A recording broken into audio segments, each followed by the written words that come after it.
할렐루야! 오늘도 각 가정에서 영상으로 예배를 드리는 이랑교회 모든 성도님들에게 하나님의 은혜와 평강이 함께 하시기를 축복합니다. 오늘은 어버이 주일입니다. 부모님께 그동안 표현하지 못했던 사랑의 마음을 잘 전달해 드리셨는지요? 평상시에 늘 잊고 살았던 부모님께 대한 사랑과 감사의 마음을 그래도 어버이날이 있어서 조금이나마 표현하며 살 수 있는 것 같습니다. 어쩌면 우리가 드리는 주일 예배도 마찬가지입니다. 늘 잊고 살았던 하나님의 은혜를 우리가 마음속에 다시 한번 기억하고 되새기며 주님께 대한 감사와 사랑을 표현하는 날이라고 생각합니다. 하나님은 우리의 아버지십니다. 오늘 이 시간에도 우리가 마음과 정성과 뜻과 힘을 다해서 하나님을 예배하며 주님을 높여드리기를 원합니다. 우리가 부모님의 사랑은 한이 없다라고 그렇게 표현하죠. 하물며 우리 하나님의 사랑이겠습니까? 우리 이 시간 가족들에게 한번 믿음의 고백을 드립니다. 하나님의 사랑은 끝이 없습니다. 그렇게 고백합니다. 하나님의 사랑은 끝이 없습니다. 할렐루야! 이 시간 우리 사도신경으로 우리의 신앙을 고백 드리겠습니다. 나는 전능하신 아버지 하나님 천지의 창조주를 믿습니다. 나는 그의 유일하신 아들 우리 주 예수 그리스도를 믿습니다. 그는 성령으로 잉태되어 동정녀 마리아에게서 나시고 본디오 빌라도에게 고난을 받아 십자가에 못 박혀 죽으시고 장사된 지 사흘 만에 죽은 자 가운데서 다시 살아나셨으며 하늘에 오르시어 전능하신 아버지 하나님 우편에 앉아 계시다가 거기로부터 살아있는 자와 죽은 자를 심판하러 오십니다. 나는 성령을 믿으며 거룩한 공교회와 성도의 교제와 죄를 용서받는 것과 몸의 부활과 영생을 믿습니다. 아멘. 이 시간 우리 하나님께 경배와 찬양을 올려드립니다.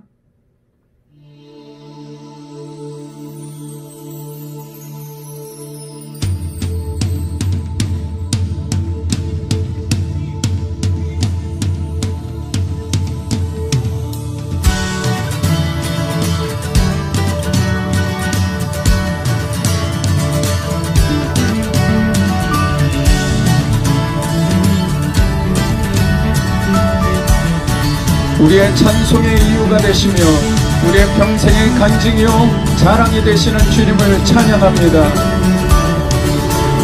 예수로 나의 구주 삼고 예수로 나의 구주 삼고 성령과 피로써 거듭나니 이 세상에서 내 영혼이 하늘의 영광 누리도다. 다시 한번 고백합니다. 예수로 나의 구주 삼고 예수로 나의 구주 삼고 성령과 피로써 거듭나니 이 세상에서 내 영혼이 하늘의 영광 누리도다. 이것이 나의 간증이요 이것이 나의 찬송일세. 나 사는 동안 끊임없이 구주를 찬송하리로다. 주 안의 기쁨 누림으로 주 안의 기쁨 누림으로 마음의 풍랑이 잔잔하니 세상과 나는 간 곳 없고 구속한 주만 보이도다. 이것이 나의 간증이요, 이것이 나의 찬송일세. 나 사는 동안 끊임없이 그들을 찬송하리로다. 이것이 나의 간증이요, 이것이 나의 찬송일세. 나 사는 동안 끊임없이 그들을 찬송하리로다.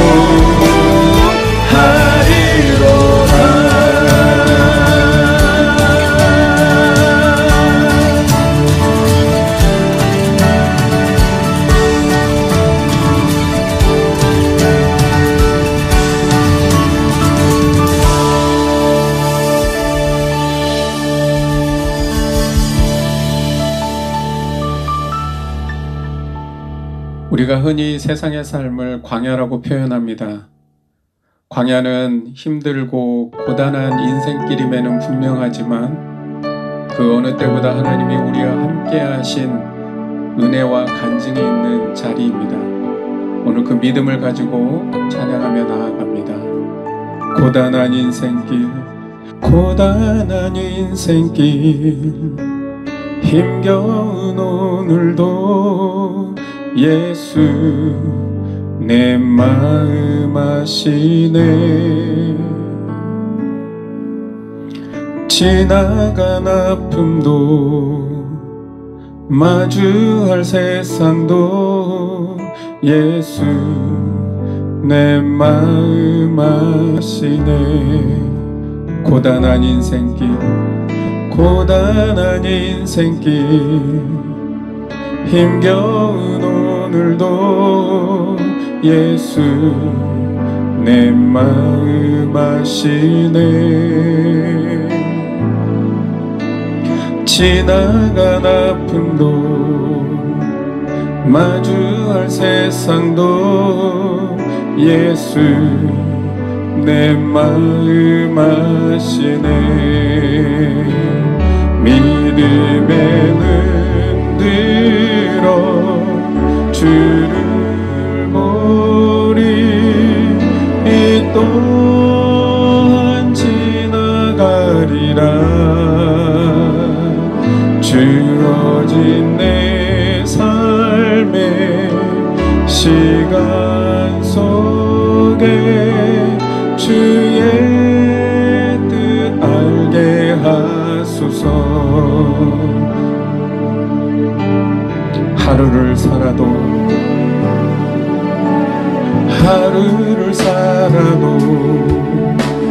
기쁨으로 가리. 예수 늘 함께 하시네. 후회도 염려도 온전히 맡기리. 예수 늘 함께 하시네. 믿음에 들어 주를 보리. 이 또한 지나가리라. 주어진 내 삶의 시간 속에 주의 뜻 알게 하소서. 믿음에는 들어 주를 보리. 이 또한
지극히 높은 주님의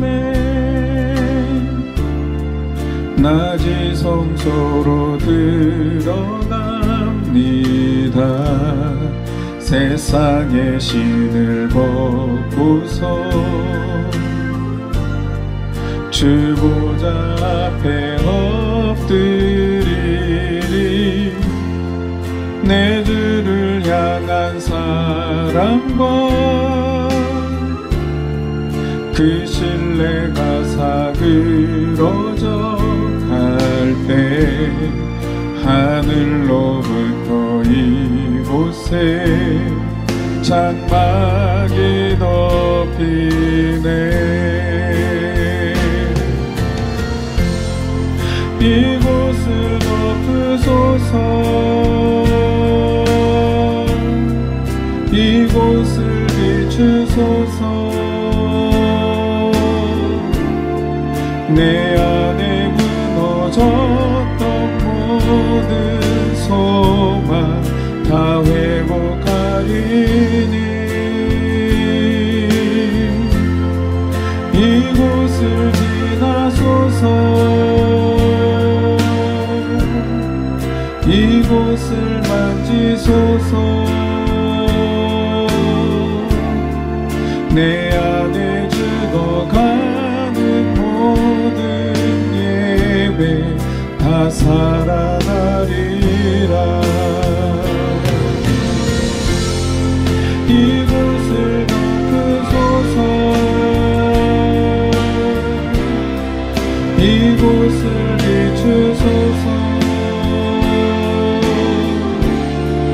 내 안에 무너졌던 모든 소망 다 회복하리니. 이곳을 지나소서. 이곳을 만지소서. 내 안에 죽어가는 모든 예배 다 살아나리라.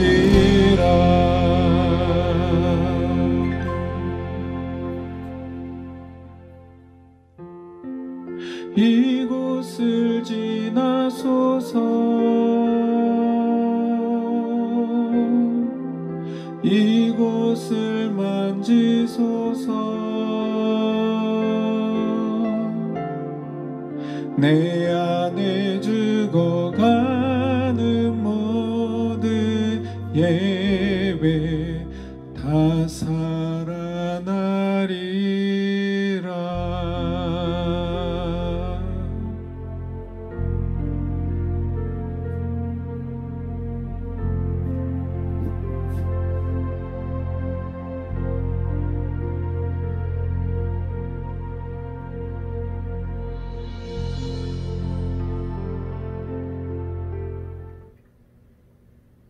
기도하겠습니다.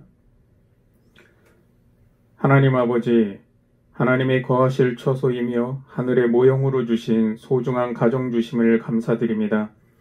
가정의 영적 권위자로 부모님을 세워주셔서 많은 헌신과 사랑으로 저희 가정을 지키게 하시며 오늘의 저희가 있게 하심을 감사드립니다. 그러나 저희들 하나님의 대리자요, 저희의 아버지로 어머니로 세워주신 부모님을 진실하게 사랑하고 존경하며 효를 다하지 못했던 삶을 무겁고 죄스러운 마음으로 회개합니다. 이 땅에 부모 공경이 사라지고 어른들을 존경하는 문화가 사라지며 권위를 부정하는 시대의 풍조를 따라 저희도 윗세대의 은혜를 기억하지 못하고 부모의 권위를 인정하고 순종하지 못했음을 고백합니다. 모든 것을 다 내어도 늘 부족한 마음으로 사랑하고 헌신하며 자녀들을 위해 모든 것을 쏟아내시고 이제는 세월 앞에 어쩔 수 없이 몸과 마음이 다 약해지신 부모님께 하나님의 위로와 사랑이 충만케 하시고 삶의 모든 상처와 아픔이 다 씻어지는 은혜를 주옵소서. 돌아가신 후에 뒤늦은 후회와 허례의식으로 가득 채운 세상의 방식이 아니라 살아계실 때 내 부모를 공경하라는 하나님의 말씀 앞에 조금 더 노력하고 실천하는 자녀들 되게 하여 주옵소서. 가정의 달 일항의 모든 가정마다 하나님의 은혜와 평강이 충만케 하시고 가족의 사랑과 형제의 우애가 더욱 깊어져 갈 수 있도록 인도하여 주옵소서.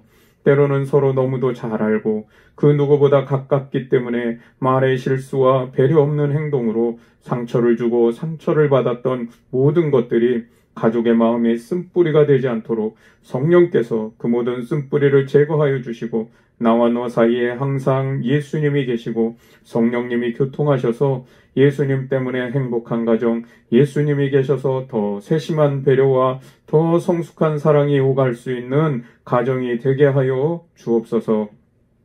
가정에 뜻하지 않은 어려움을 만나고 위기와 아픔 가운데 있는 가정, 가족 중에 오랜 질병으로 힘겨운 날들을 보내고 있는 가정들, 그 어느 때보다 주님의 은혜가 필요하오니 주님 부으시고 또 부어주셔서 충만케 하여 주옵소서. 몸의 질병과 연약한 부분들을 치료에 하나님께서 만져주시고 강건함을 회복시켜 주시옵시며 회복의 속도가 급속해 하시고 정신적으로도 무너지지 않도록 성령께서 강하고 담대한 마음과 인내의 힘을 그리고 끝까지 승리하는 은혜가 있게 하여 주옵소서.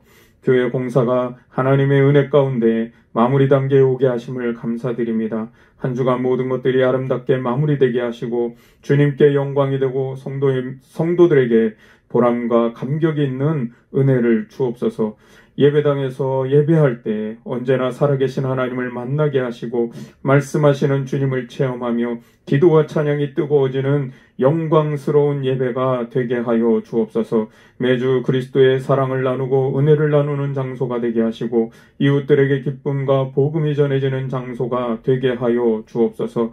저희들의 신앙과 인격이 자라나고 성숙해지는 영적인 옥토가 될 수 있도록 하나님의 복을 부어 주시옵소서. 오늘도 예배 가운데 선포되어지는 말씀이 주님의 음성으로 들려지게 하시고 삶의 지혜와 회복의 능력이 될 수 있도록 역사하여 주옵소서. 감사를 드리오며 예수님의 이름으로 기도하옵나이다. 아멘. 이 시간 우리 교회 소식 알려드리겠습니다. 먼저 예배 안내를 드리면 우리가 5월 17일 다음 주일 예배는 가족들 모두가 함께 드리는 세대 통합 예배로 드리도록 하겠습니다. 아직 코로나가 다 끝나지 않았고 또 생활 속 거리두기가 계속 진행 중에 있기 때문에 당일에 오시면 마스크를 꼭 쓰고 오시고 그 다음에 손 소독하시고 열 체크하시고 그리고 방문자 명단에 꼭 본인의 이름을 기재해 주시길 바랍니다. 그리고 인원상 우리가 떨어져 앉기는 힘들 겁니다. 그러나 어쩔 수 없이 붙어 앉을지라도 오래간만에 만난 성도님들 아무리 반갑더라도 악수하거나 또 허깅하는 거는 자제해 주시고 서로 목례로 그렇게 인사 나눠주시길 바랍니다. 또 아울러 우리가 5월 24일에도 세대통합 예배를 드리도록 하겠습니다. 당분간은 우리가 교회 목회 정상화 되기까지는 좀 워밍업 기간을 두려고 합니다. 그래서 주일 예배만 좀 드리고 교회 상황이 어느 정도 안정이 되면 그때 주중 모임 시작하도록 하겠습니다. 그리고 우리가 운영위원회를 좀 선발하려고 합니다. 그래서 그 운영위원회로 선발되신 분들이 좀 목회 계획과 또 진행을 위해서 함께 협력해 주시면 좋겠고요. 우리 교회 창립 예배는 코로나 상황과 그리고 노회와 또 주변 여러 상황들을 좀 고려해서 다시 날짜를 정해서 공지해 드리도록 하겠습니다. 오늘 어버이 주일을 맞아서 오후에 제가 일안교회 70세 이상의 어르신들 방문해서 기도해 드리도록 하겠습니다. 우리 성도님들께서도 우리 일안교회의 어르신들을 내 부모님처럼 그렇게 여겨주시고 함께 축복하며 기도해 주시고 또 존경의 마음을 표현해 주시길 바랍니다. 이쯤 되면 아시겠죠? 그리고 핸드폰하고 손가락만 있으면 되는 거 그거 해주시면 됩니다. 또 교회 공사는 이번 주 가구 설치와 바닥재 공사 그리고 성구가 들어오면 금요일까지 모든 공사가 마칠 것 같습니다. 금요일의 상황을 봐서 우리가 주일 예배 준비에 부족한 부분들이 있으면 카톡으로 공지를 좀 올리도록 하겠습니다. 그러면 토요일에 오셔서 좀 함께 협력해 주실 수 있기를 바라겠습니다. 오늘 우리에게 주시는 하나님의 말씀은 출애굽기 12장 1절에서 14절까지의 말씀입니다. 출애굽기 12장 1절에서 14절까지의 말씀 우리 한 목소리로 한번 같이 읽도록 하겠습니다. 시작. 여호와께서 애굽 땅에서 모세와 아론에게 일러 말씀하시되 이 달을 너희에게 달의 시작 곧 해의 첫 달이 되게 하고 너희는 이스라엘 온 회중에게 말하여 이르라. 이 달 열흘에 너희 각자가 어린 양을 잡을지니 각 가족대로 그 식구를 위하여 어린 양을 취하되 그 어린 양에 대하여 식구가 너무 적으면 그 집의 이웃과 함께 사람 수를 따라서 하나를 잡고 각 사람이 먹을 수 있는 분량에 따라서 너희 어린 양을 계산할 것이며 너희 어린 양은 흠없고 일련된 수컷으로 하되 양이나 염소 중에서 취하고 이달 열 나흔 날까지 간직하였다가 해질 때에 이스라엘 회중이 그 양을 잡고 그 피를 양을 먹을 집 좌우 문설주와 임방에 바르고 그 밤에 그 고기를 불에 구워 무교병과 쓴나물과 아울러 먹되 날것으로나 물에 삶아서 먹지 말고 머리와 다리와 내장을 다 불에 구워 먹고 아침까지 남겨두지 말며 아침까지 남은 것은 곧 불사르라. 너희는 그것을 이렇게 먹을지니 허리에 띠를 띠고 발에 신을 신고 손에 지팡이를 잡고 급히 먹으라. 이것이 여호와의 유월절이니라. 내가 그 밤에 애굽 땅에 두루 다니며 사람이나 짐승을 막론하고 애굽 땅에 있는 모든 처음 난 것을 다 치고 애굽의 모든 신을 내가 심판하리라. 나는 여호와라. 내가 애굽 땅을 칠 때 그 피가 너희가 사는 집에 있어서 너희를 위하여 표적이 될지라. 내가 피를 볼 때 너희를 넘어가리니 재앙이 너희에게 내려 멸하지 아니하리라. 너희는 이 날을 기념하여 여호와의 절기를 삼아 영원한 규례로 대대로 지킬지니라. 아멘. 아빠. 누구세요? 아빠. 이 시간에 어떻게 전화를 해서 그만뒀냐? 아니야. 여보세요, 엄마, 나예요.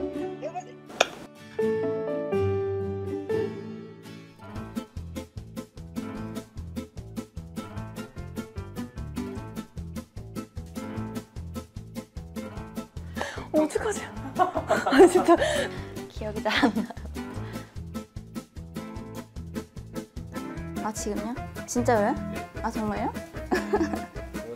아 잠깐만. 아 저희 아빠 진짜 못해서 하신 분이에요. 여보세요? 아빠, 내가 아빠한테 어떤 딸인지 아빠가 얘기를 하라고. 안다? 지금? 지금. 어떤 아들인지 물어봐도 되나? 그래, 물어보면 되지. 아, 말 안 듣고 나쁜 애라 해야지. 시집도 안 가는데. 사랑스러운 딸이지. 착하고. 왜? 왜요? 그냥 궁금해서. 희망이고 기쁨이지. 아빠가 너무 미안한 거가 제일 많지. 아빠가 마음속으로는 해주고 싶은 게 많은데 그런 거를 못 해줘가지고 마음이 미어지지. 애비 노릇 제대로 못하는 것 같아. 마음이 너무 아파. 엄청 사랑해 우리 딸. 아빠한테는 자랑거리거든. 난 항상 너를 사랑하고 널 믿고 너는 할 수 있어. 자주 하시는 말씀이신데 나는 어떻게 돼도 좋다. 우리 새끼들이 좋으면은 그게 나한테 제일 좋은 거다. 저기 카톡에 엄마 소리만 들어도 가슴이 설레이고 있잖아, 그지? 내 전부를 줘도 아깝지 않는 우리 아들이야. 세상에 있잖아, 그지? 하고도 안 바꿔주는 거야. 뭐 하고 바꿔도 안 바꿔줘. 아, 우리 딸은 정말 아빠가 사랑하는 딸이야. 없으면 못 살 것 같은 아주 아빠의 품질이면서도 아주 그냥 좋아하는 사랑스러운 딸. 엄마가 이 세상에 왔다 간 이유가 우리 아들하고 딸 만난 게 이유. 그거 말고는 엄마가 이 세상에 왔다 간 이유가 별로 없어. 힘들 때 제일 의지할 수 있는 그런 존재요. 이번 기회를 통해서 내가 엄마 아빠한테 얼마나 잘 하지 못했는지. 그래, 나요 항상 네 염려도 그래 잘 하잖아. 하지만 네가 걱정이지. 아버지는 항상 너들이 걱정이다. 사랑해, 항상 사랑해. 나는 우리 애들 내 보물이야. 너무너무 고마워. 니네들이 내 보물이야.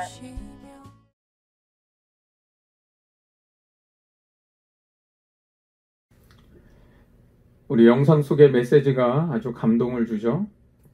조금은 눈시울이 뜨거워지신 성도님도 계실지 모르겠습니다. 왜 그럴까요? 우리가 서로 표현하고 살지는 못했지만 우리 모두의 마음에는 다 그런 마음이 있기 때문이 아닐까요? 자식을 사랑하는 부모의 마음이 여기 영상에 나오는 부모님들의 마음과 무엇이 다르겠습니까?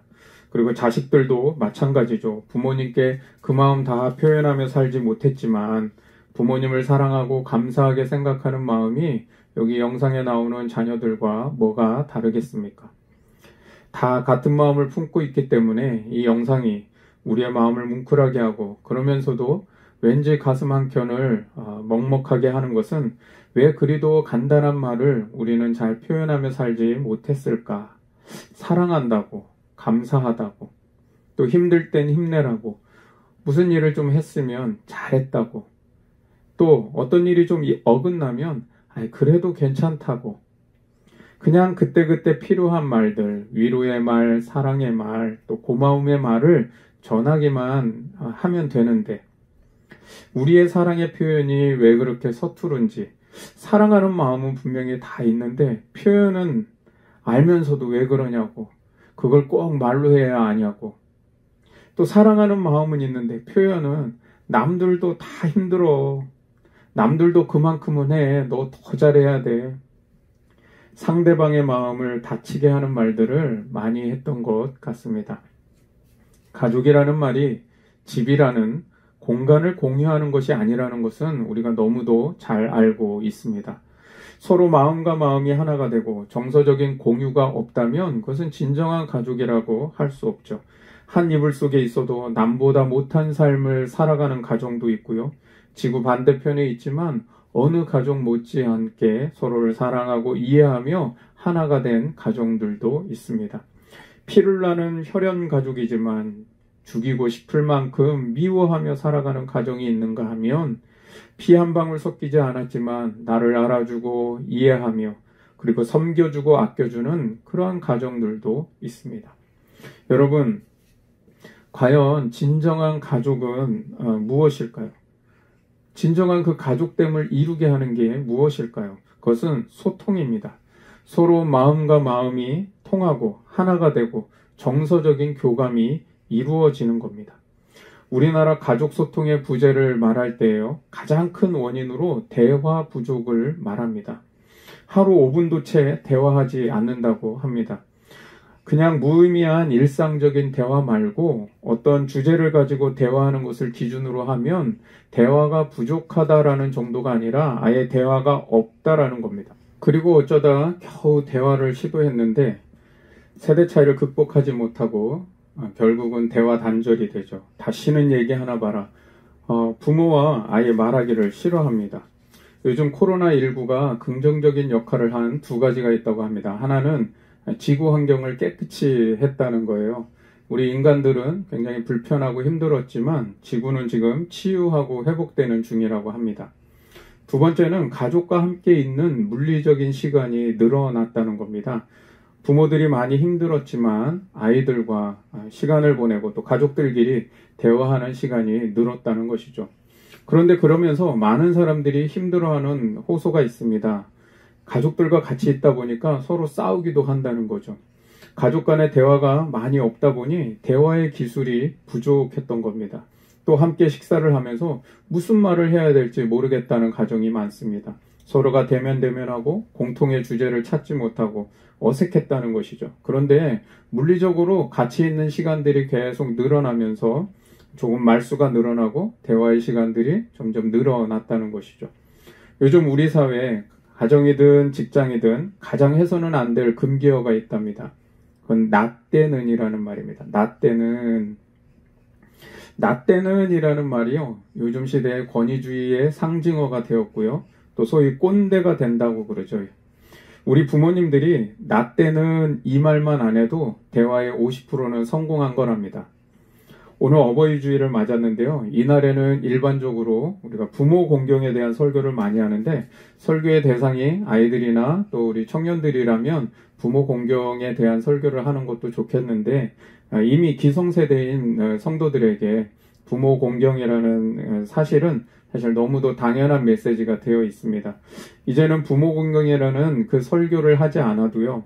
너무도 세약해지시고 연로해지신 부모님들에 대한 생각을 하면 늘 가슴이 먹먹한 성도들에게 부모를 공경하라는 말씀보다는 그렇게 당연한 부모 공경이 오늘날 왜 이렇게 힘든 주제가 되었는가. 우리 가정 안에 그리고 지금 젊은이들의 마음에 부모 공경의 마음이 왜 이리 약해졌을까? 과연 하나님께서 오늘 우리의 가정들을 보시고 무슨 말씀을 하실까? 또 성경 속에서 우리는 무엇을 배워야 할까? 우리 이러한 주제들, 이러한 질문을 갖고 묵상하며 함께 말씀을 나누고자 합니다. 그러면 먼저 생각해 볼 것은 진정한 공경은 어디서부터 나오는 것일까? 가장 근본적으로는 사랑이라고 말할 수 있죠. 사랑으로부터 나오는 공경이 아니면 그것은 진정한 공경이라고 할 수 없습니다. 우리는 이미 사랑이 빠진 공경을 생활 속에서 쉽게 볼 수 있습니다. 돈 때문에, 또 체면 때문에, 또 어쩔 수 없이 형식적으로 하는 그런 공경이 있습니다. 그런데 이 사랑보다도 더 중요한 것이 있습니다. 그것은 소통입니다. 사랑이 아무리 좋고 많아도 관계라는 통로가 없으면 전달될 수 없기 때문입니다. 가족끼리 서로 사랑하는 마음은 다 있는데 왜 어색하고 힘들까요? 왜 서로의 사랑의 마음을 몰라줄까요? 그것은 소통이 안 됐기 때문입니다. 서로 통할 수 있는 연결관, 그 소통의 관계가 있어야 한다는 겁니다. 우리 한국 사회가 대가족 사회에서 핵가족 사회로 바뀐 것이 그리 오래되지 않았습니다. 그런데 핵가족 시대가 열리면서 우리는 지금 너무도 심각한 세대 갈등을 겪고 있고 또 우리나라가 세계에서 가장 빠른 시간에 국가 성장을 이루어 놓았지만 한편 부작용은 너무 앞만 보고 달려오느라 가족을 챙기지 못했고 이웃을 생각하지 못했다는 겁니다. 그래서 세대 갈등이 너무 심해지고 가족 안에 소통이 안 된다는 것이죠. 함께 살아가는 이웃인데 너무 이기적이고 배려가 없는 사회가 되었다는 겁니다. 따라서 본문에 유월절을 지키라고 하는, 유월절의 절기를 지키라고 하는 하나님의 말씀을 통해서 오늘날 우리의 삶에 어떻게 적용하면 좋을까 생각해보고 우리 가정 안에 어떻게 사랑이 흘러가고 신앙이 흘러갈 수 있는 소통의 문화를 세우고 부모를 공경할 수 있는 믿음의 가정을 세울 수 있을까? 말씀 속에서 그 지혜를 찾아보기를 원합니다. 오늘 본문의 말씀은요. 이스라엘의 출애굽 전에 하나님께서 애굽에 내린 10가지 재앙 중에 마지막 장자의 죽음 재앙과 관련이 있는 말씀입니다.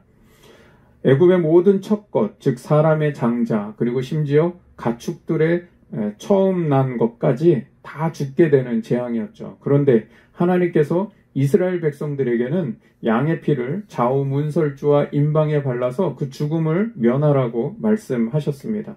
그래서 유월절은 이스라엘을 애굽의 그 노예 생활로부터 해방시킨 것뿐만 아니라 하나님께서 구원하신 그 구원의 은총을 기억하며 자신의 민족의 역사를 돌아보는 절기입니다.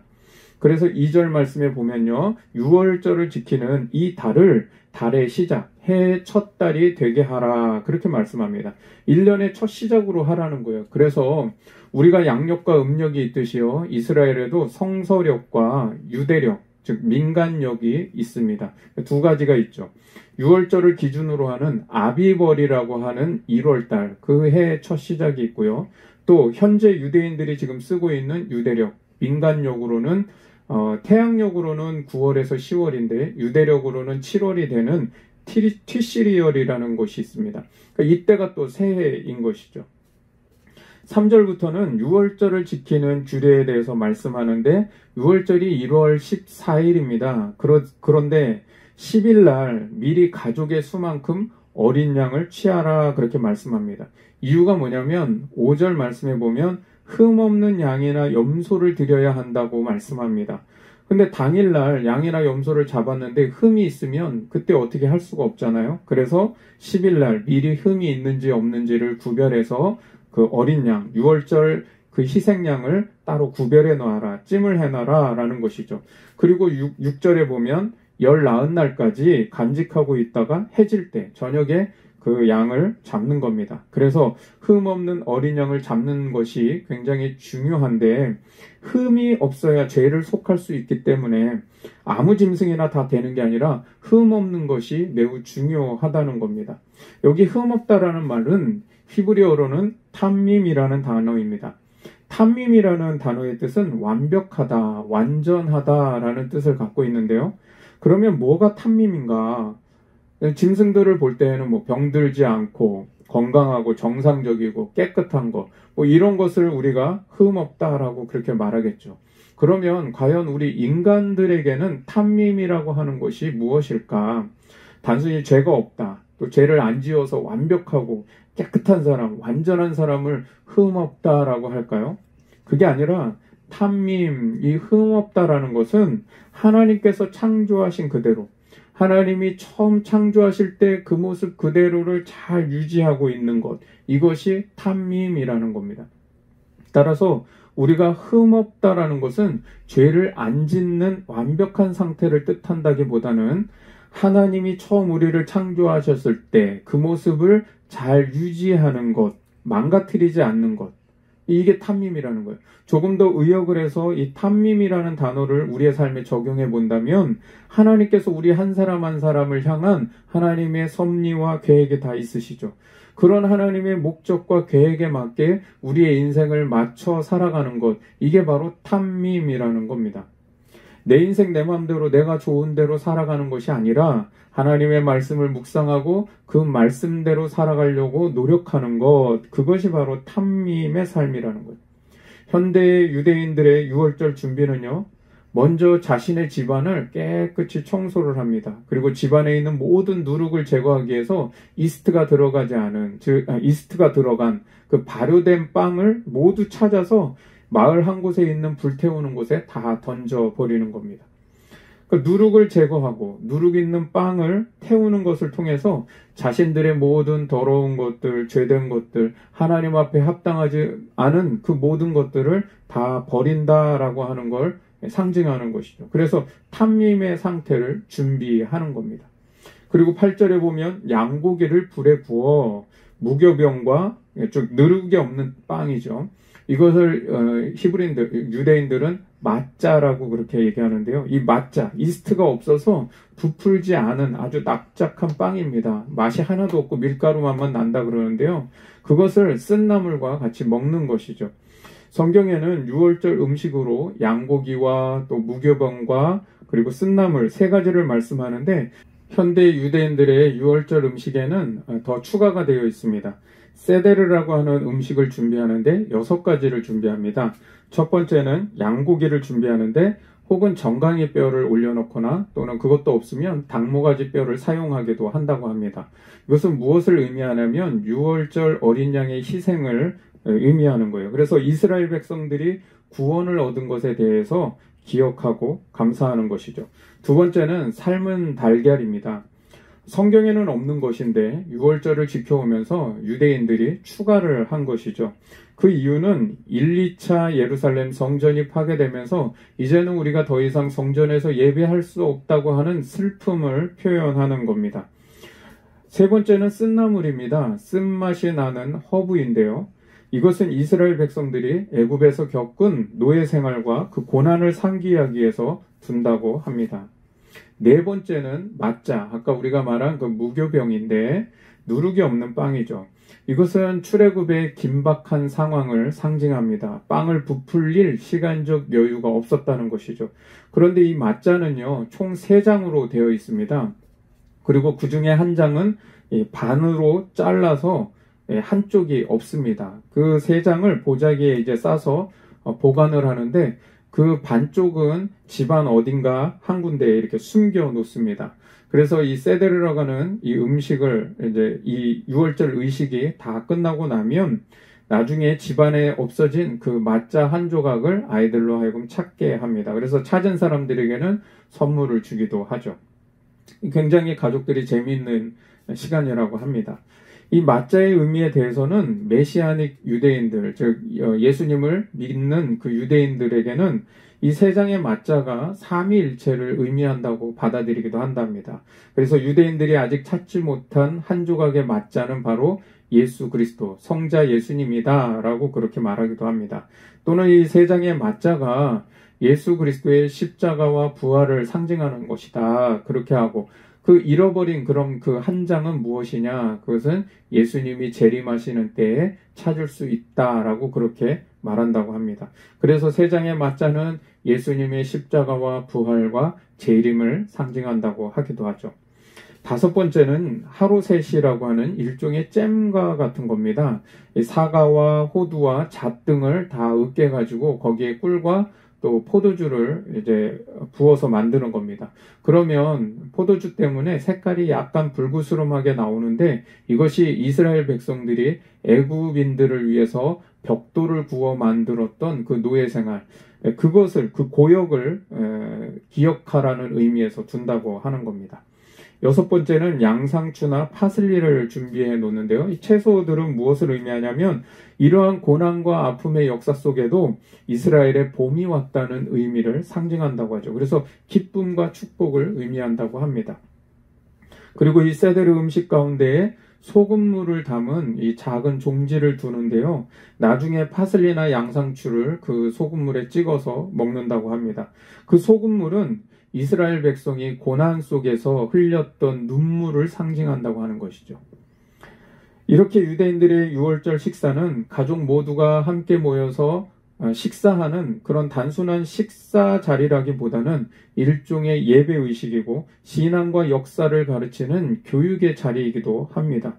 소위 밥상머리 교육을 통해서 유대인들은 가족이 하나가 되고 신앙을 전수하며 또 예배 공동체가 되는 겁니다. 이들은 유월절 식사를 통해서요, 이스라엘의 그 과거 역사를 기억하고 그 속에서 이스라엘 민족을 해방시킨 하나님의 은혜를 기억하게 합니다. 이 출애굽 사건에 대해서요, 하나님께서 이미 출애굽기에서 3번, 신명기에서 1번, 4차례나 이스라엘 그 부모 세대들에게 명령을 합니다. 너희 자녀가 후일에 이것이 무슨 뜻이냐라고 묻거든 그것을 가르치라라고 명령하셨다는 거예요. 그래서 현대 유대인들도 이 유월절 식사를 통해서 아버지가 4가지 질문을 하며 대화를 한다고 합니다. 첫 번째 질문은 우리는 이 밤에 왜 맞자를 먹습니까? 라는 질문이에요. 그 질문을 통해서 그것은 우리 민족이 출애굽을 할 때 빵을 발효시킬 시간이 없었기 때문에 그만큼 긴박하게 하나님께서 우리 민족을 애굽에서 탈출시켰습니다. 설명해 주는 거예요. 그리고 두 번째 질문은 우리는 왜 이 밤에 쓴나물을 먹습니까? 질문하는 거예요. 그러면 애굽에서의 노예 생활과 고통을 잊지 않기 위해서 우리가 이것을 먹습니다. 라고 그렇게 또 설명을 해주는 거죠. 그리고 우리는 왜 이 밤에 파슬리를 소금물에 2번 찍어 먹습니까? 라고 질문하는 거예요. 그리고 또 쓴나물을 하루셋에 왜 찍어 먹습니까?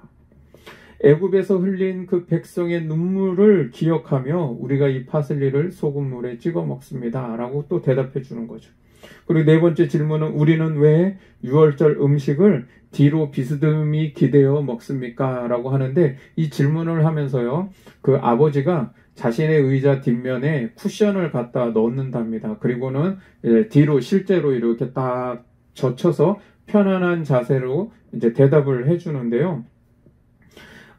우리가 더 이상 이제 노예 생활을 하는 것이 아니라 이제는 자유인으로서 편안하게 여유를 누릴 수 있게 되었다라고 하는 그 하나님께서 구원의 은혜를 주신 것에 대한 기쁨과 축복을 표현하면서 대답해 준다고 그렇게 대답해 준다고 합니다.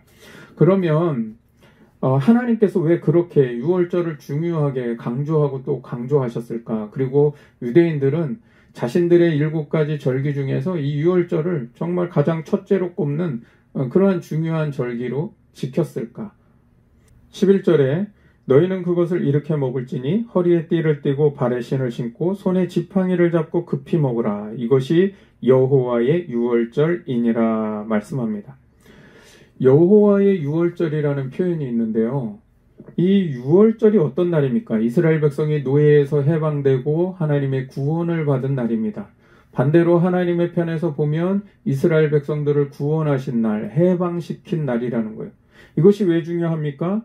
바로 이것을 통해서 나는 너희의 하나님이 되고 너희는 내 백성이 되었기 때문입니다. 즉 계약이 성립되었다는 것이죠. 구약 성경에서 아주 중요한 표현이 있다면 나는 너희의 하나님이 되고 너희는 내 백성이 된다라고 하는 표현입니다. 그것은 하나님께서 이스라엘과 맺은 계약의 말이기 때문에, 계약의 표현이기 때문입니다. 이스라엘 민족은요, 언약 백성이에요. 이들은 계약에 죽고 계약에 사는 그런 민족이에요. 그래서 유대인들은 계약을 굉장히 중요시 여기고요. 어떤 일이 있어도, 심지어는 죽음을 통해서도 그 계약을 반드시 지키는 사람들입니다. 그래서 유월절은 하나님께서 자기 백성을 삼으시고 구원하신 날이기 때문에 하나님께 있어서도 중요한 날이지만 유대인들에게도 신앙적으로 굉장히 중요한 날이 되는 것이죠. 이것은 일종의 언약 백성으로 계약이 맺어진 날이기 때문입니다. 출애굽기 20장에 가면 하나님께서 시내산에서 모세에게 십계명을 주시죠. 그런데 그 십계명을 주시는 이유가 무엇입니까? 바로 20장 2절에 가면 나는 너를 애굽 땅 종되었던 집에서 인도하여 낸 내 하나님 여호와니라. 내가 너를 출애굽을 시킴으로써 너희의 하나님이 되었고 너는 내 백성이 되었다는 겁니다. 그래서 너희가 이 계명을 지켜야 한다는 거예요. 십계명의 당위성이 바로 출애굽 사건에 있다는 것이죠. 그래서 본문 14절 말씀에 다시 보면 너희는 이 날을 기념하여 여호와의 절기를 삼아 영원한 규례로 대대로 지킬지니라 라고 그렇게 말씀합니다. 아마 지구상에서 가장 오래된 절기가 있다면 그것은 유대인의 유월절 의식일 겁니다. 출애굽으로부터 지금까지 약 3,500년 동안 지켜져 내려오는 절기라는 거예요. 유대인들은 이 유월절 의식을 지킴으로 그들의 가정이 하나가 되고요. 신앙을 전승시키고 그리고 그 가정이 곧 예배 공동체가 되는 겁니다. 교회는 그리스도의 몸입니다. 그래서 교회는 공동체와 하나됨을 굉장히 중요하게 강조합니다. 그리고 그 공동체의 시작이요 가장 기초가 되는 것이 무엇입니까? 가정입니다. 가정. 그래서 교회는요, 공동체와 가정이 건강하고 행복해야 합니다. 이것을 위해서 우리가 노력해야 하고 이것이 하나님 나라를 세우는 중요한 기초가 되는 겁니다. 그러면 우리는 어떻게 우리의 가정과 공동체를 건강하고 행복하게 세워갈 수 있을까요? 우리가 서두에 언급한 대로 가정과 공동체의 하나됨을 어렵게 하는 문제 중에 하나가 있는데 그것이 바로 세대 갈등이라는 거예요. 부모 세대와 자녀 세대의 소통과 이해가 부족하기 때문에 가정에서도 한 공간, 한 가족으로 모였어도 하나됨이 없는, 어쩌면 만나는 순간에만 잠깐 우리가 인내하고 있다가 서로 헤어지고 나면 서로의 세대에 대한 이해하지 못하는 불만과 갈등을 쏟아내고 있지 않는가 합니다. 이런 갈등 구조는 교회 안에도 그대로 다 나타나고 있죠. 세대와 세대 간의 이해 부족과 갈등이 자녀 세대의 신앙 교육과 전수에도 어려움을 겪게 한다는 거죠. 교회가 점점 고령화되고요. 다음 세대가 예배의 자리에서 점점 사라지게 되면서 뒤늦게 다음 세대에 대한 목회적 대안을 찾지만 이미 많은 부분에서 세대 간 격차가 벌어져 있기 때문에 다시 공동체성을 회복하는 것은 그렇게 쉬운 일이 아니라는 겁니다. 그래서 공동체가 진정으로 하나 되기 위해서는 서로의 세대에 대해 참고 배려하는 차원의 정도로는 부족하다는 거예요. 충분한 이해와 소통으로 서로의 세대를 편안하게 받아들일 수 있는 사랑과 포용력이 있어야 한다는 겁니다. 이것을 위해서 결국은 자주 만날 수 있는 기회가 있고 대화하고 함께 해야 한다는 겁니다. 그래서 세대와 세대가 서로 정서적인 교감이 생기고 또 신앙적인 소통이 있어야 한다는 겁니다. 이것을 위해서 교회적인 차원에서는 부모와 자녀 세대가 함께 예배드리는 예배 공동체가 꼭 있어야 한다는 것이죠. 아이들과 함께 예배를 드리는 것들이 어른들에게 불편하게 여겨지지 않는 것, 그리고 또 아이들도 어른들과 함께 예배드리는 게 그저 지루하고 재미없다라고 하는 것이 되지 않도록 계속 도전하고 노력하고 또 세대 통합 예배를 우리가 발전시켜 가야 한다는 겁니다. 우리 일안교회가 이런 예배를 앞으로 계속 발전시키고 도전해 나갈 수 있도록 많은 사역자가 필요합니다. 그리고 함께 머리를 맞대고 공부하고 고민하면서 이것을 발전시켜 가야 한다는 것이죠. 이것을 위해서 우리 성도님들이 기도해 주시기를 바라고요. 저희 이런 목회적인 고민을 이해하고 또 함께 동역할 수 있는 목회자와 그런 전문 사역자들이 필요합니다. 또한 가정의 차원에서도요. 부모와 자녀 세대가 서로 만나면 서로가 스트레스를 받고 부모는 부모대로 그냥 싸우기 싫어서 포기하고 받아들이는 그렇게 그냥 넘어가려고 하는 그런 것이 아니라 그동안 자녀를 위해 그 숱한 고생을 하고도 전혀 대접받지 못하고 존경받지 못하는 그런 모습들 그걸 그대로 가지고 가는 거죠. 자녀는 또 자녀대로 그냥 부모님의 생각을 이해할 수 없고 또 옛날 방식 옛날 생각이라고 무시하고 끝나는 그런 가정의 모습들로 우리가 그대로 가고 있다는 거예요. 부모를 진정으로 공경하는 가정, 진심으로 내 부모를 존경하고 사랑하고 아끼는 분위기 속에서 믿음의 유산도 함께 흘러갈 수 있는 가정으로 바뀌어야 되지 않을까요? 그런 신앙의 소통과 계승이 이루어지는 가정을 우리가 세워나가기 위해서 서로 대화하고 식사를 나누며 또 예배하는 시간들이 필요하다는 겁니다. 앞으로 일안교회가 이것을 위해서 가정사역을 해나가야 합니다. 5월은 그런 가정의 문화와 신앙을 세워가는 달이 되어야 할 겁니다. 1년에 한 번은요, 6월절 식사와 같은 그것을 조금 우리의 상황으로 적용시켜서 가족이 모여서 식사하며 대화하는 모임을 가질 수 있으면 어떨까요? 가족 중에 한 사람씩 내가 하나님을 만난 간증, 또 내가 예수를 믿는 이유들을 이렇게 얘기해 보는 거예요. 또 가족이면서 우리가 서로 그런 신앙 고백들을 함께 공유하고 나누는 것이죠. 자녀들이요, 우리 아버지 어머님의 하나님을 전혀 모르고 자라갑니다. 또 우리 부모들도요, 우리 자녀들의 마음에 하나님이 계신지 안 계신지 사실 잘 모르고 그냥 그런 줄 알고 살아갈 때가 너무 많습니다.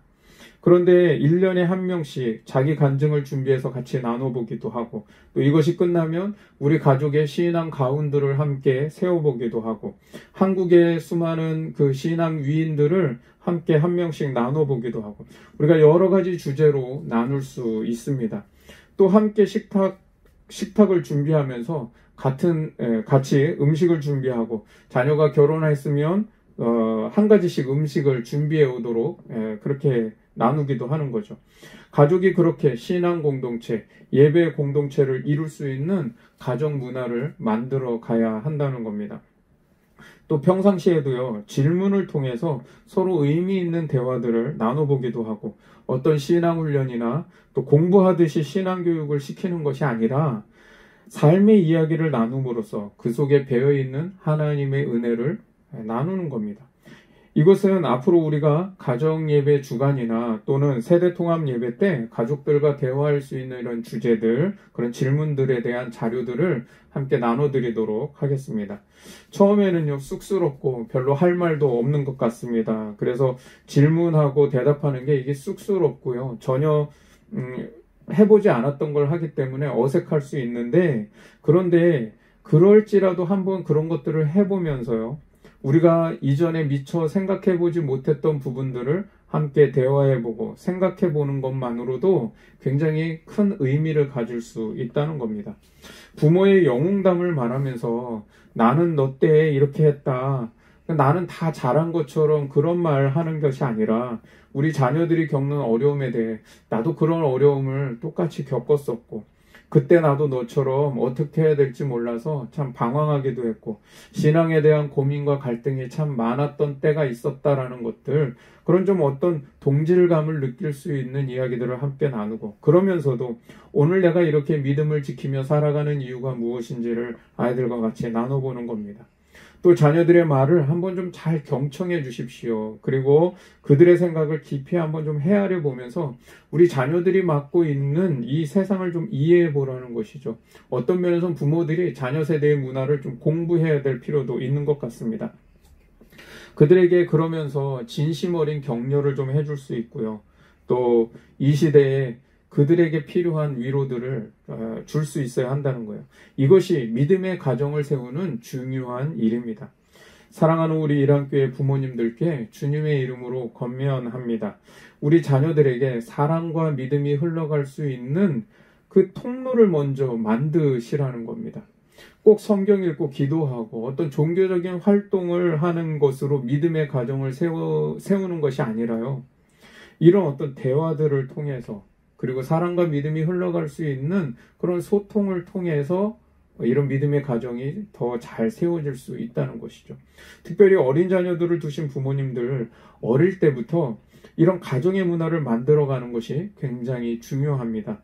자꾸 뭔가를 배우게 하고 가르치려고 하기보다 먼저 부모님이 믿는 하나님, 부모님의 믿음과 인격이 자녀들에게 보여지고 경험될 수 있도록 삶을 나누는 것이 많아져야 한다는 겁니다.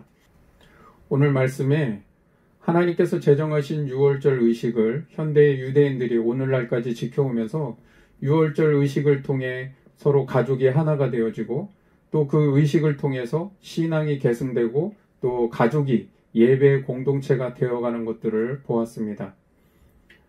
여러분 오늘 우리 일안교회도 마찬가지 부모와 자녀가 이러한 질문과 대화들을 통해서 서로 교제하고 또 신앙 대화가 일어나며 그 속에서 신앙 소통이 이루어지고 마침내는 우리 모두 가정 공동체가 곧 예배 공동체가 될 수 있기를 소망합니다.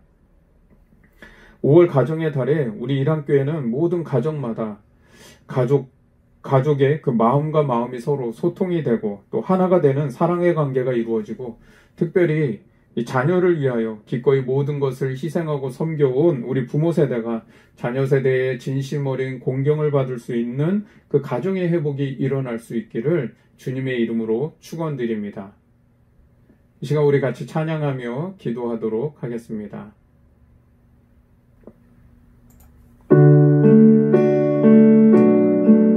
우리 아버지 어머니의 마음속에 계신 예수님, 그리고 우리 자녀들의 마음속에 계신 예수님, 부모와 자녀 사이에 그리스도가 계시는 믿음의 가정이 되기를 소망합니다.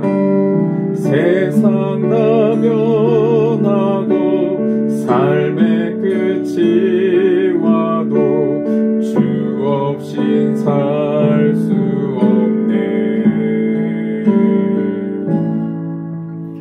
주만이 내 영광 변치 않는 진리 주 없인 살 수 없네. 세상 다 변하고 세상 다 변하고 삶의 끝이 와도 주 없인 살 수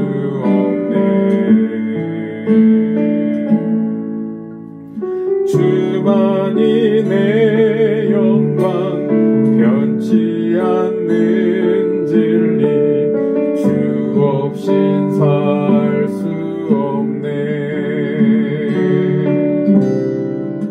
내 주 없인 살 수 없네. 내 주 없인 살 수 없네.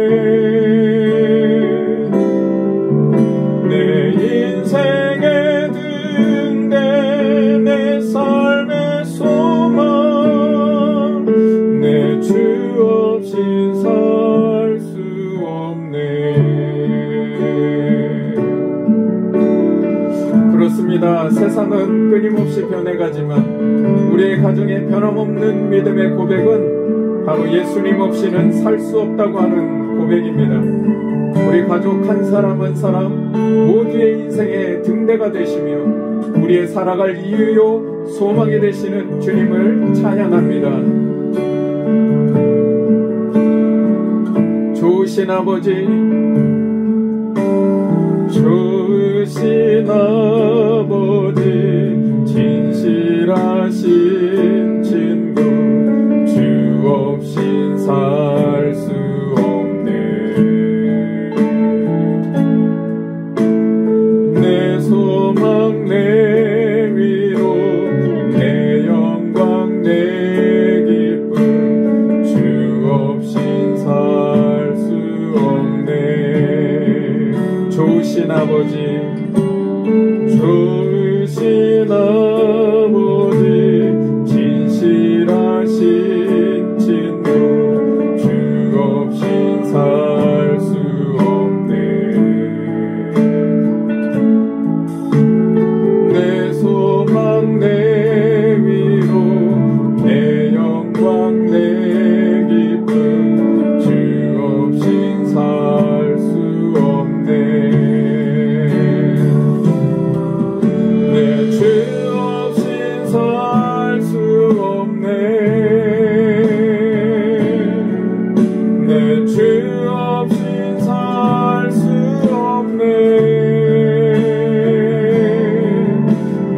없인 살 수 없네. 내 주 없인 살 수 없네. 내 주 없인 살 수 없네. 내 인생의 등대 내 삶의 소망 내 주 없인 살 수 없네. 내 주 없인 살 수 없네. 내 주 없인 살 수 없네. 내 주 없인 살 수 없네.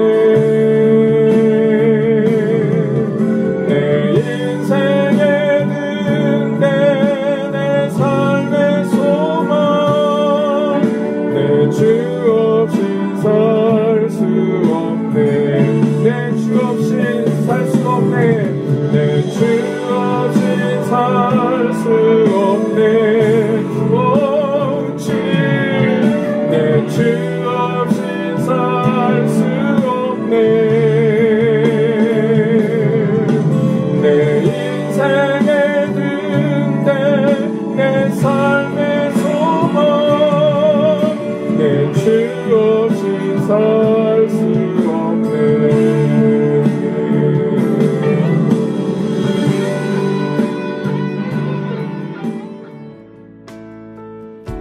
이 시간 우리 가정의 회복을 위해서 기도합니다. 가족이라는 말이 우리에게 그토록 소중하면서도 우리는 가족으로 인해 아픔과 상처를 받기도 하고 문제와 위기를 끌어안고 살아갑니다.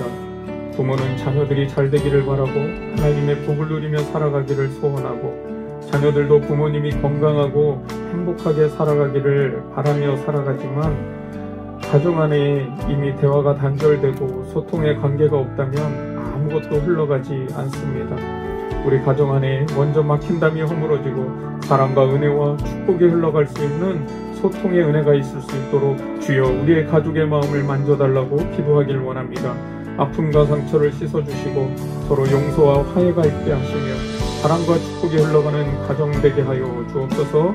가족 간의 대화가 살아나고 세대와 세대의 갈등이 극복될 수 있도록 우리의 가정이 나와 너 사이에 그리스도가 계신 믿음의 가정이요 거룩한 가정, 은혜와 사랑이 흘러가는 가정이 되게 하여 주옵소서. 자녀들이 부모의 축복 속에 믿음으로 자라가며 부모들이 자녀들의 존경과 사랑 속에 보람을 느끼고 행복을 느끼며 살아가는 믿음의 가정으로 세워지게 하여 달라고 이 시간 우리 간절한 마음으로 다 같이 기도하겠습니다. 기도합니다. 하나님 아버지 감사를 드립니다. 우리에게 소중한 가정 주신 것을 감사합니다. 서로를 사랑하고 또 축복하며 또 어렵고 힘든 속에서 함께 서로를 세워져 나가는 그런 믿음의 가정이 온전히 세워지기를 소망합니다. 하나님 그러나 우리 가족들 서로 살아가는 마음은 있는데 때로는 우리의 죄를 섞을고 서로에게 상처와 아픔을 안겨줄 때가 너무나 많음을 고백합니다. 하나님 부모는 자녀를 축복하며 또 그들이 이 세대를 온전하게 잘 살아가기를 소원합니다. 자녀들도 역시 부모님들에 대한 하나님 그런 사랑과 존경의 마음들은 있지만 하나님 우리의 가정들 안에 이미 그러한 대화가 단절되고 소통이 끊어짐으로 인해서 이러한 놀라운 은혜와 사랑과 축복이 흘러가지 못하는 하나님 안타까움 속에 살아갑니다. 이 시대가 가정이 정말 깨어지고 있는 너무나 아픈 현실들을 많이 겪고 있습니다. 다시 한번 우리 안에 이런 가정의 은혜가 다시 한번 회복될 수 있도록 하나님 믿음의 가족으로 온전하게 세워질 수 있도록 역사하여 주옵소서.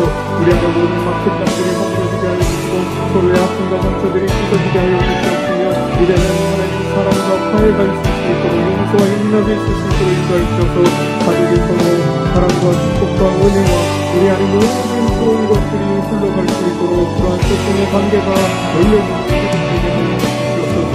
하나님 우리 가족들이 다시 한번 믿음의 공동체로 온전히 세워지게 하여 주시옵시고 이제 우리 역사를 통해서 그 가족이 하나가 되어지고 신앙을 계승하며 예배의 공동체로 세워져 갔던 것처럼 오늘 우리 가족 안에도 그러한 하나님 가족 모임들을 통해서 서로의 대화를 통해서 신앙 대화가 일어나고 신앙 소통이 일어나고 또한 예배의 회복이 일어날 수 있도록 역사하여 주셔서 가정마다 그런 예배가 회복되고 은혜가 회복될 수 있도록 가족의 사랑이 회복될 수 있도록 소통이 회복될 수 있도록 역사하여 주셔서 우리 모든 가족들이 믿음의 공동체요 은혜의 공동체요 사랑의 공동체요 예배의 공동체가 될 수 있도록 역사하여 주셔서 하나님 사랑하시는 때로는 하나님 어렵고 힘든가운데 하나님을 위해서 모든 것들이 충분하며 살아왔지만 이 시대가 그들을 존경하지 아니하며 때로는 하나님 그들을 존경하고 하나님 없이 여기는 하나님 이 어그러지는 사람인데 이 시대의 충분을 살아가지 않게 해주시고 다시 한번 우리 부모들이 가정 안에서 인정받고 사랑받고